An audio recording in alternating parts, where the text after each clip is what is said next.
ciri-ciri subjek. Yang pertama, subjek itu merupakan jawaban atas pertanyaan siapa atau apa. Contoh yang pertama, kalimat Yuda sedang mencuci sepatu futsal. Ini kan jawaban atas pertanyaan siapa yang mencuci sepatu futsal. Nah, jawabannya adalah Yuda. Sehingga Yuda di sini berfungsi sebagai subjek. Kemudian contoh yang kedua, ketahanan jembatan layang tersebut perlu ditinjau lagi. Ini bisa menjawab pertanyaan apa yang perlu ditinjau lagi. Nah, yang perlu ditinjau lagi itu adalah ketahanan jembatan layang. Jadi di sini ketahanan jembatan layang berfungsi sebagai subjek. Kemudian subjek itu bisa saja didahului dengan kata bahwa. Jadi contohnya Tiara mengatakan bahwa J.J. Thomson adalah penemu elektron. Nah, di sini J.J. Thomson-nya itu yang berfungsi sebagai subjek. Oke. Kemudian bisa saja disertai dengan kata itu. Contohnya dalam rangka memperingati ulang tahun sekolah, siswa-siswa itu. Nah, jadi siswa-siswa itu ini nanti berfungsi sebagai subjeknya mengadakan bakti sosial. Ciri-ciri yang ketiga mempunyai pewatas yang. Jadi bisa kita sisipi kata yang dalam subjek itu dalam kalimatnya. Contoh, mahasiswa yang ingin lulus harus mengikuti ujian. Jadi kan di sini mahasiswa yang ingin lulus itu satu kesatuan sebagai subjeknya. Contoh ciri-ciri yang berikutnya tidak didahului preposisi dalam di, kepada, pada, bagi, untuk, menurut, dari, berdasarkan, dan sebagainya. Jadi kalau ada preposisi ini dia tidak bisa berfungsi sebagai subjek kecuali nanti ada ciri tertentu. Seperti yang pernah saya bahas dulu. Nanti cek saja. Kemudian ciri berikutnya, kata sifat harus didahului dengan kata sang ataupun si. Jadi nanti kalau ada kata sifat yang didahului kata sang atau si, nanti dia akan berfungsi sebagai subjeknya. Contoh, si tampan, si putih, sang perkasa. Oke, kemudian subjek di sini dia berupa frasa benda atau kata nomina ya. Bermain itu sangat menyenangkan. Nah, di sini kan apa yang sangat menyenangkan? Bermain. Bermainnya di sini dia nanti berfungsi sebagai subjek. Kemudian yang kedua mengenai predikat. Nah, predikat itu ciri yang pertama, predikat merupakan suatu jawaban atas pertanyaan bagaimana atau mengapa. Contoh, dinding gardu itu berlumut karena tidak terawat. Jadi dinding gardu itu nanti subjeknya, berlumut ini sebagai predikatnya. Oke. Nah, seperti itu. Kemudian yang kedua ciri-cirinya dapat berupa kata adalah, ialah, yakni, yaitu. Jadi kalau ada adalah, ialah, yakni, yaitu, merupakan pun juga bisa berfungsi sebagai predikat nanti. Contohnya corona adalah virus yang menyerang sistem pernafasan. Nah, nanti di sini adalah yaitu berfungsi sebagai predikatnya. Ciri yang ketiga dapat diingkarkan secara tidak atau bukan. Jadi ketika di dalam kalimat itu ada kata predikat yang diikuti kata tidak, yang jadi ada kata tidak atau bukan diikuti predikatnya itu dia bisa berfungsi sebagai predikat. Jadi dapat diingkarkan dengan secara tidak atau bukan. Kamu tidak hadir dalam rapat kemarin. Jadi tidak hadir di sini nih nanti berfungsi sebagai predikatnya.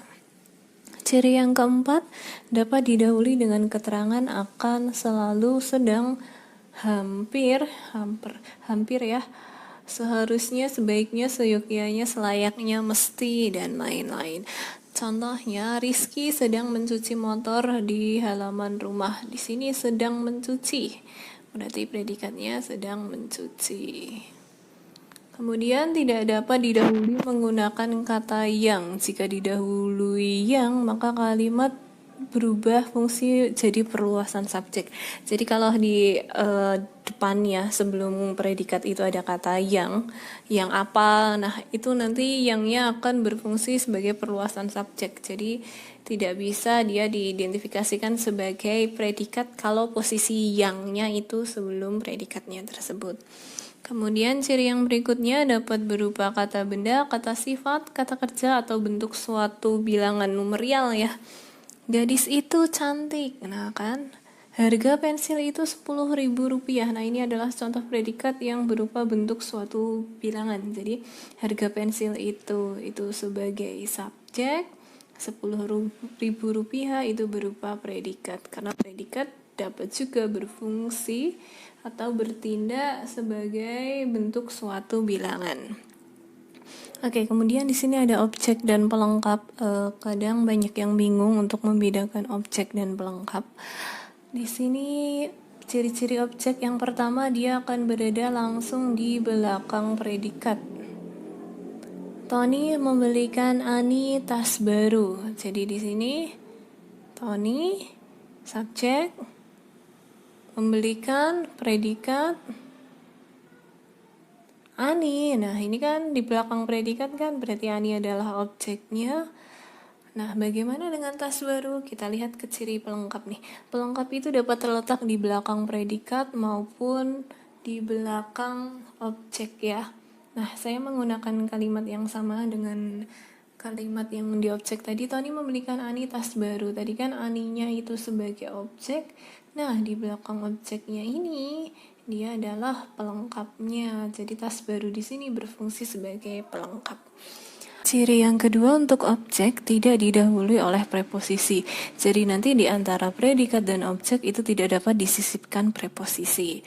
Nah, sama halnya pada pelengkap itu juga tidak dapat didahului preposisi. Jadi antara objek dan pelengkap atau nanti antara predikat dan pelengkap itu tidak dapat disisipi oleh preposisi. Nah lanjut, kemudian ciri yang berikutnya dapat menjadi subjek pada kalimat pasif. Jadi contoh, saya punya kalimat aktif yaitu tikus memakan keju. Jadi kan di sini ini subjek, ini predikat kan. Nah katakanlah kita belum bisa menentukan keju itu termasuk dalam objek atau pelengkap. Nah kita coba saja balik kalimat ini menjadi kalimat pasif. Jadi kan kalau aktifnya tikus memakan keju, kalau kita rubah menjadi kalimat yang pasif berarti keju dimakan tikus. Nah ini kan kalimatnya benar ya, tidak ada masalah karena di sini ketika keju dimakan tikus, jadi kejunya di sini bertindak sebagai subjek, dimakannya itu nanti sebagai predikat. Kemudian tikusnya adalah objek, sehingga karena di sini kata keju itu dapat menjadi subjek pada kalimat pasif, berarti kejunya di sini bertindak sebagai objek. Nah, kemudian kalau pada pelengkap itu tidak dapat menjadi subjek pada kalimat pasif. Contoh, ibu membuatkan adik bubur. Nah, kalau saya rubah menjadi kalimat yang pasif, bubur dibuatkan adik oleh ibu. Nah, ini kan aneh ya kalimatnya. Jadi dia kata bubur ini tidak bisa diubah menjadi kalimat pasif, sehingga dalam hal ini bubur berfungsi sebagai pelengkap. Jadi seperti itu cara untuk membedakan objek dan pelengkap. Nah, kalau misal masih bingung, di sini saya ada beberapa contoh untuk mengidentifikasi objek dan pelengkap. Contoh yang pertama, Dina sedang memanen buah stroberi di kebun. Oke, ini mah mudah aja ya, Dina sebagai subjek. Kemudian sedang memanen, jelas ya predikat. Nah, buah stroberi, nah kita akan identifikasi dia objek atau pelengkap. Di kebun jelas dia adalah keterangan tempat.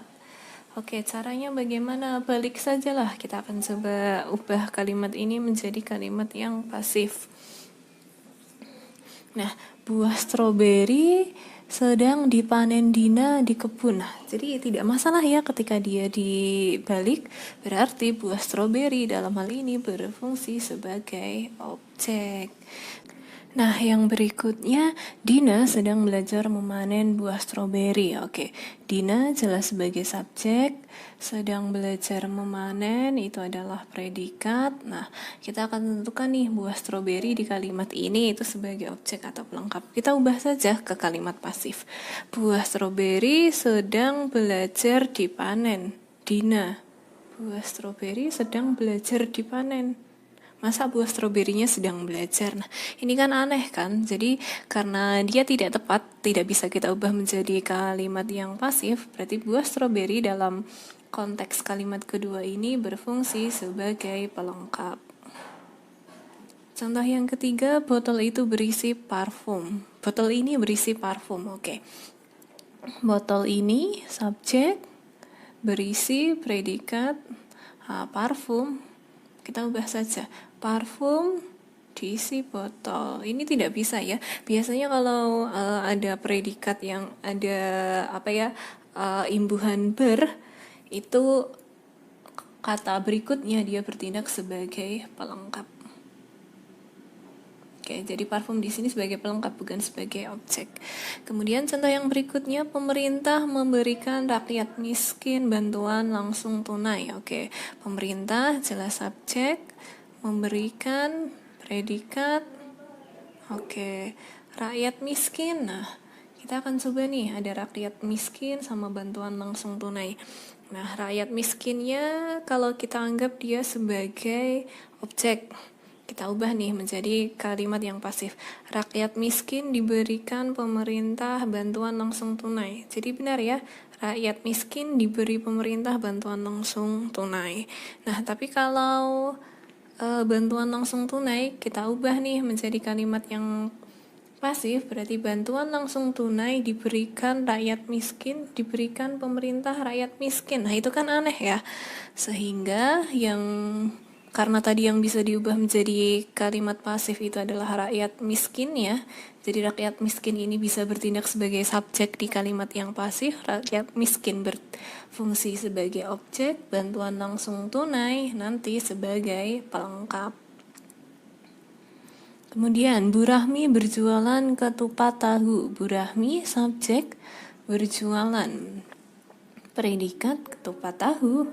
Ketupat tahu, jadi seperti yang saya bilang tadi ya, kalau imbuhan ber itu sebagai predikat, nanti kata setelahnya itu bertindak sebagai pelengkap. Karena kalau kata ini kita rubah, itu tidak bisa ya diubah menjadi kalimat yang pasif, susah. Oke. Kemudian Sela melempar bola voli. Sela subjek, melempar predikat, bola voli dilempar Sela. Berarti kan bola volinya ketika saya ubah menjadi kalimat pasif bisa bertindak sebagai subjek. Bola voli ini bertindak sebagai objek lah di sini. Nah, itu cara menentukan atau membedakan antara objek dan pelengkap. Selanjutnya mengenai keterangan, ada beberapa macam keterangan. Jadi di sini keterangan itu merupakan unsur kalimat yang memberikan informasi lebih lanjut. Keterangan ini bisa berupa kata, frasa, atau anak kalimat.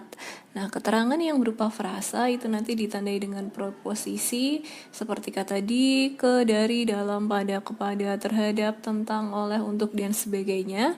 Tapi kalau keterangan yang berupa anak kalimat itu ditandai dengan kata penghubung seperti ketika, karena, meski, supaya, jika, sehingga, dan sebagainya. Pokoknya masih banyak lah kalau dia sebagai anak kalimat. Nah, ada beberapa keterangan yang sering kita temui dalam suatu kalimat. Kalau keterangan waktu berarti ada kata kemarin, besok, dan sebagainya. Tapi kalau dalam anak kalimat, keterangan waktunya ini biasanya ada kata setelah, sesudah, sebelum, saat, sesaat, sewaktu, dan ketika. Kalau keterangan tempat ada ini ya, preposisi di, pada, dalam. Keterangan cara menggunakan kata dengan, alasan menggunakan karena, lantaran, keterangan tujuan menggunakan supaya, agar, untuk, syarat, jika, dan seandainya. Oke, kita akan ke contoh untuk mengidentifikasi subjek, predikat, objek, pelengkap, dan keterangan. Oke. Adik makan pisang yang manis dengan lahap. Oke, adik subjek, makan predikat, pisang dimakan adik, bisa kan? Oke, berarti pisang di sini sebagai objek, yang manis, pisang yang manis, berarti yang manisnya sebagai pelengkapnya ya. Dengan lahap itu keterangan. Ada kata dengan nih, konjungsi dengan. Kemudian contoh yang kedua, persatuan dapat dilaksanakan dengan menciptakan perasaan senasib dan seperjuangan. Persatuan, ini subjek, dapat dilaksanakan, ini sebagai predikat ya, jelas. Dengan menciptakan perasaan senasib dan seperjuangan. Di sini ada dengan menciptakan, dengan bla bla bla bla. Berarti dia ada kata dengan jelas bertindak sebagai keterangan. Mudah saja. Kemudian Jokowi, Presiden Republik Indonesia, berupaya meningkatkan kepercayaan rakyat terhadap kemampuan ekonomi Indonesia tanpa bantuan IMF. Jokowi subjek, predikat Presiden RI di sini adalah keterangan, jadi dia keterangan aponim, jadi keterangan penjelasan lah bahwa si Jokowi itu adalah Presiden RI. Berupaya meningkatkan, oke, di sini adalah predikat ya. Meningkatkan apa? Kepercayaan rakyat terhadap kemampuan ekonomi Indonesia. Jadi kita ubah coba. Kepercayaan rakyat terhadap kemampuan ekonomi Indonesia ditingkatkan oleh Presiden Jokowi. Berarti di sini objek tanpa bantuan IMF itu sebagai pelengkap. Oke, kemudian berikutnya, kekayaan budaya bangsa merupakan sumber kreativitas yang luar biasa. Kekayaan budaya bangsa jelas sebagai subjek. Nah, ini ada kata merupakan sumber kreativitas yang luar biasa. Dia berfungsi sebagai predikat. Oke.